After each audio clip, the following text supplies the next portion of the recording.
The mystery. What if I told you that wars, elections, recessions, and even social unrest often trace back to a single invisible force, one that never runs for office, never appears on ballots, and never faces trial? A force so normalized that we stop questioning it, even as it quietly dictates the fate of entire nations. Every country is in debt. Some owe trillions. Some owe more than they produce. And somehow, this system is considered normal. But here's the mystery. If every nation owes money, who exactly are they all borrowing from? And why does the debt never disappear, no matter how much we pay? Tonight, we're pulling back the curtain on the invisible hand that controls nations through endless debt. Origins. When debt became power. To understand how debt became a tool of control, we have to go back before modern money, before paper currency, before central banks. For most of human history, money was physical. Gold, silver, grain, livestock.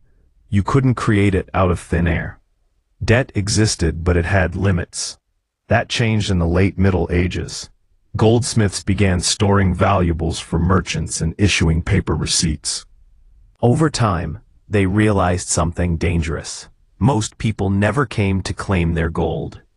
So the goldsmiths did something revolutionary and risky. They began lending out more paper claims than the gold they actually held. This was the birth of fractional reserve banking, the idea that money could be created through debt. At first, it was small scale, but once governments realized they could fund wars and empires without raising taxes, debt stopped being a temporary tool and became a permanent strategy. The rise, central banks, and the normalization of debt. Fast forward to the 17th century. In 1694, England created the Bank of England, not as a public service, but as a private institution designed to lend money to the government at interest. This was a turning point. Instead of governments issuing their own money directly, they now borrowed it into existence. Central banks spread across Europe, then the world. Only the world was a nation followed. Each promised stability, order, and protection from chaos. But the mechanism always worked the same way. Money entered circulation as loans. Every unit of currency came with interest attached. But the interest itself was never created. Meaning, mathematically, someone must always default. Debt wasn't meant to be repaid. It was meant to roll over forever. And slowly, quietly, nations became dependent. The breaking point, when debt outgrows reality. By the 20th century, the system faced a problem. Gold still acted as a restraint, so governments removed it. In 1971, the United States abandoned the gold standard entirely. Money was no longer backed by anything physical, only by trust and debt. From that moment on, there was no natural limit. Debt exploded. Governments could borrow endlessly. Central banks could print endlessly. And citizens were told this was economic growth. But the consequences were delayed. Asset bubbles inflated. Wages stagnated. Wealth concentrated upward.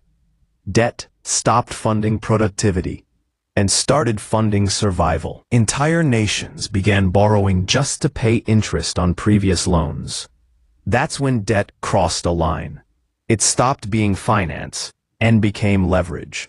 Fallout. How debt controls nations. Once a country is deeply indebted, its choices shrink. Policies must satisfy creditors. Budgets prioritize bond markets over citizens. Social programs become unsustainable. We've seen this pattern repeat. Latin American debt crises, NP in Thebes, Greece's economic collapse, IMF structural adjustment programs. This script is always similar. All high tower, easy credit flows in.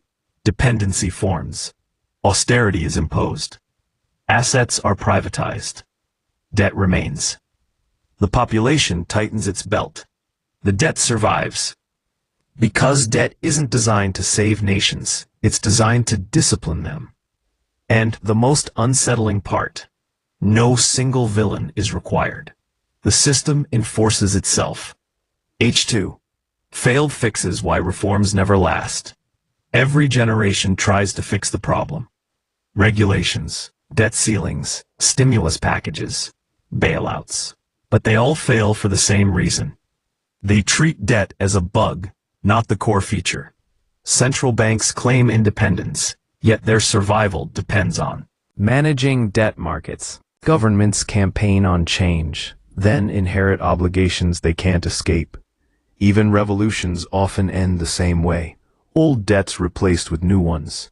New rulers, same system. The invisible hand remains. Because once money itself is debt, freedom becomes conditional. Modern parallels, the pattern repeats. Today, global debt exceeds global GDP. That means the world owes more than it can ever produce. And yet, markets demand growth. Governments promise stability. Central banks print calmly. But the pattern is repeating. Rising inequality, asset inflation, declining purchasing power, permanent crisis management. Debt no longer funds the future, it mortgages it. And the scariest part, the system doesn't need to collapse to succeed. It only needs to continue.